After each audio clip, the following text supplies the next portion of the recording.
What if modern architecture had not arrived in the United States as a manifesto, but as a renovation? What if the international style had not begun with glass towers piercing the sky, but with a single narrow brick row house, quietly altered on a calm Manhattan street? And what if the future of architecture had not announced itself with utopian certainty, but had instead been forced to negotiate block by block, facade by facade, with the stubborn weight of the past?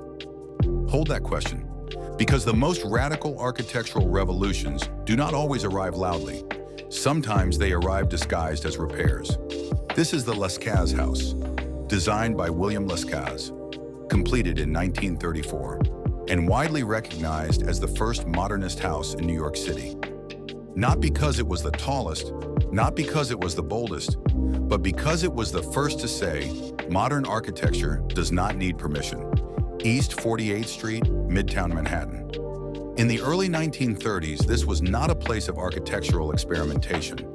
It was a place of continuity, a disciplined urban rhythm of late 19th century brownstones, load-bearing masonry facades, vertically proportioned windows, cornices repeating like punctuation marks across the street. This was not California. There were no hills to dissolve into, no sweeping landscapes to absorb radical gestures, no horizontal freedom. This was New York, dense, compressed, vertical. A city built by accumulation, not erasure. Every facade mattered. Every deviation was visible.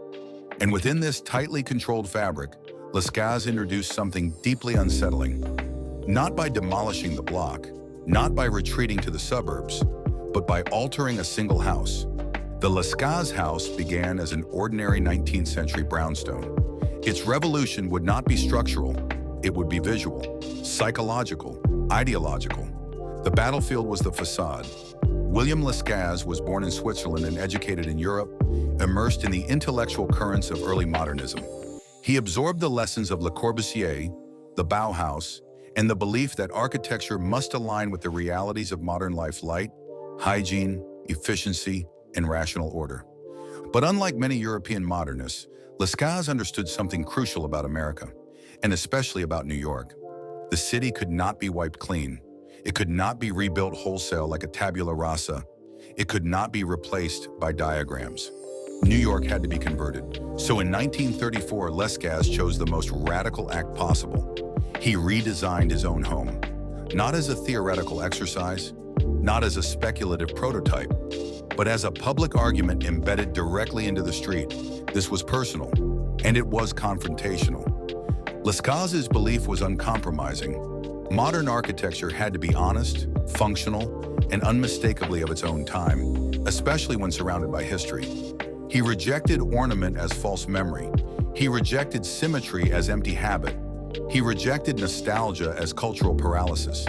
Instead, he focused on principles that felt almost medical.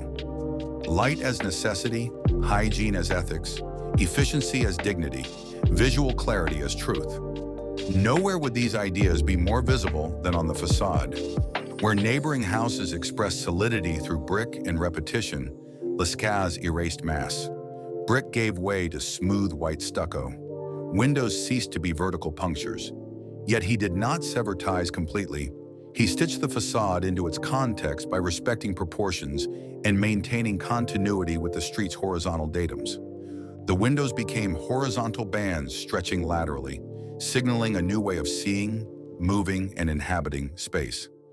Even color entered the argument not ornamentally, but functionally, as orientation, as energy. This was not modernism as style. This was modernism as position. The Lescaze House does not shout. Its most striking gesture is its restraint.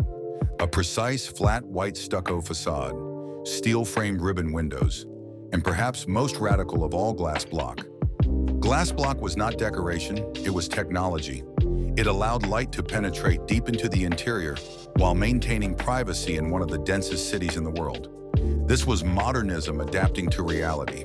Inside, the house is organized entirely by function. There are no ceremonial rooms, no hierarchical sequences inherited from tradition. Circulation is efficient. Rooms are compact but luminous. Every square foot earns its place. Mechanical systems, heating, ventilation, lighting are not hidden behind walls. They are acknowledged as integral parts of the architecture itself. This was a house conceived as a machine for urban life. Color reinforces this logic. Bold primary tones differentiate spaces, energize movement, and challenge the muted interiors of traditional bourgeois homes. Nothing here is accidental. Everything is deliberate. The reaction was immediate. Neighbors were disturbed. Critics were divided. Passers-by stopped and stared. The house looked nothing like its surroundings, and that was exactly the point. The Lescaze House did not seek harmony. It asserted difference. It demonstrated that modern architecture could exist not only on open land, not only in exhibitions, not only in utopian drawings, but inside the existing city. This was not utopian modernism. It was tactical modernism, a surgical incision into the urban fabric. The Lescaze House is not monumental, it is not large, it does not dominate the skyline, but it is decisive. Because it proves that modern architecture in America did not begin with skyscrapers. It began with a domestic confrontation. One house, one facade, one refusal to imitate the past. It also redefined renovation as a modernist act. Not preservation, not demolition, but transformation. Today, the Lescaze House is a protected landmark. Its once radical facade now reads as evidence of a turning point, the moment when modern architecture in New York stopped asking for permission. The Lescaze House leaves us with a quiet but unsettling question. How does the future enter the city? Not by erasing history, but by rewriting it one facade at a time. William Lescaze did not build a monument. He built an argument. And in doing so, he permanently altered the architectural language of New York.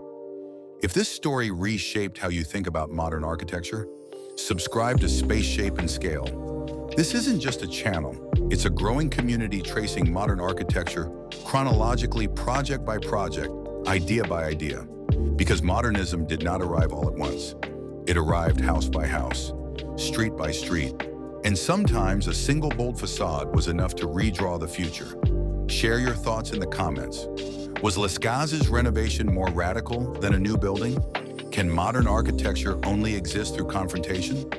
And in our next episode, we travel to a moment where modernism takes a different turn away from confrontation toward collective housing, standardization, and social ambition. A home where modernism stops negotiating with the city and begins negotiating with society itself. Click to continue the journey, because architecture never stops evolving, and neither should our understanding of it.